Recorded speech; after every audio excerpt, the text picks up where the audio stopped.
Sa panahon ngayon, kailangan ng magdoble ingat dahil hindi na lamang sa kalsada, tahanan, trabaho o sa mga pampublikong lugar nagaganap ang mga krimen.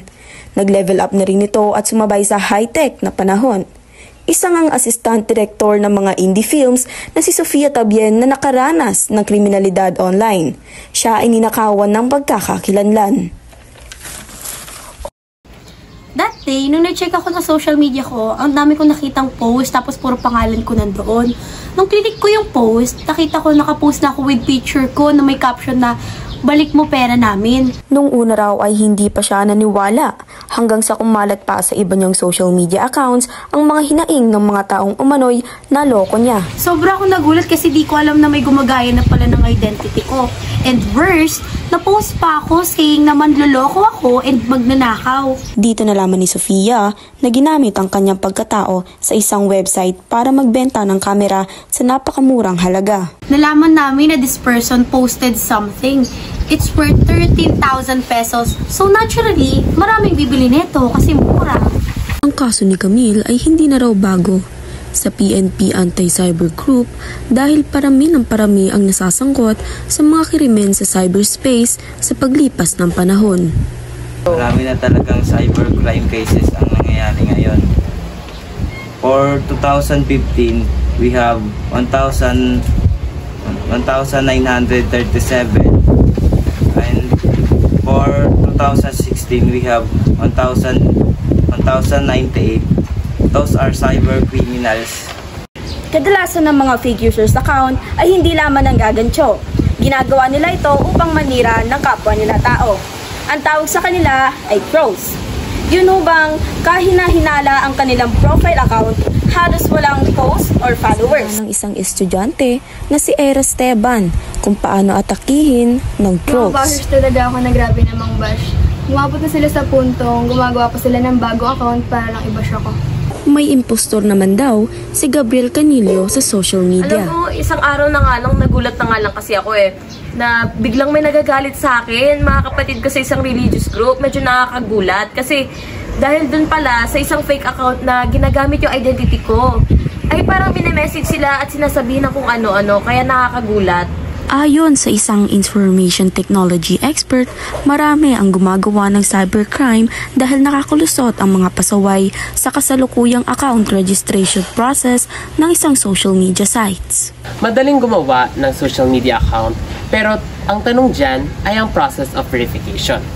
Paano masisigurado na yung taong gumawa ng account ay siya talaga at hindi ibang identity? At may hirapan din daw habulin sa pananagutan ang mga nasa likod ng fake accounts. Mas mahirap hanapin ng tao kung ang gamit ito ay cellphone kasi wireless yan. Tuwing nag-a-access siya ron sa account na yun, gumagalaw siya, wala siyang fixed position. Nakaisip ng isang panukala si House Speaker Molinas na minsan na rin daw biktima ng bashers noong nakaraang eleksyon. Kailangan ito dahil alam naman natin na lumalaki at dumadami ang gumagamit ng social media.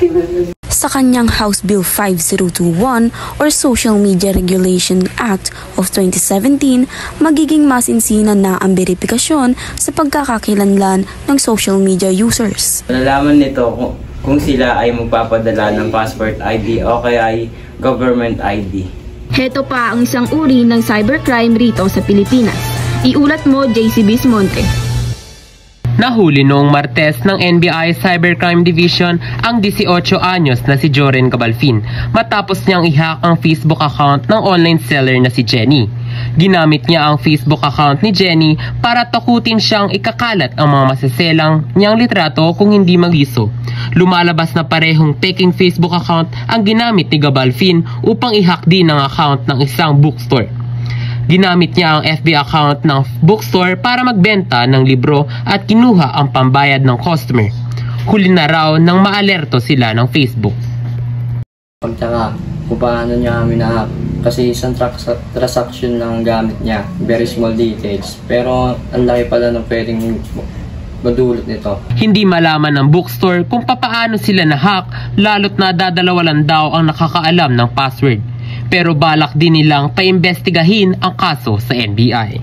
Dapat mawala ang mga ganitong gawain Nakakagulat na ang bata pala marunong mang-hack. Sa kaso ni Jenny, umamin siyang may nabuksan siyang isang link dati na posibleng nakuha ang kanyang password. Ayon sa NBI, bukod sa phishing, iba't iba ang mga diskarte ng mga hacker. Tingnan natin yung settings natin. At the same time, kung gagamit tayo ng password sa Facebook, huwag naman yung attributable dun sa personal information, katulad ng date of birth, ng address. Dagdag ng NBI, iwasan gumamit ng free wifi kapag nagpapadala ng sensitibong files at gumagawa ng mga malalaking transaksyon. Mas mainam ding burahin ang mga sensitibong litrato sa inyong mga social media accounts and cellphone. JC Bismonte, Digital TV News.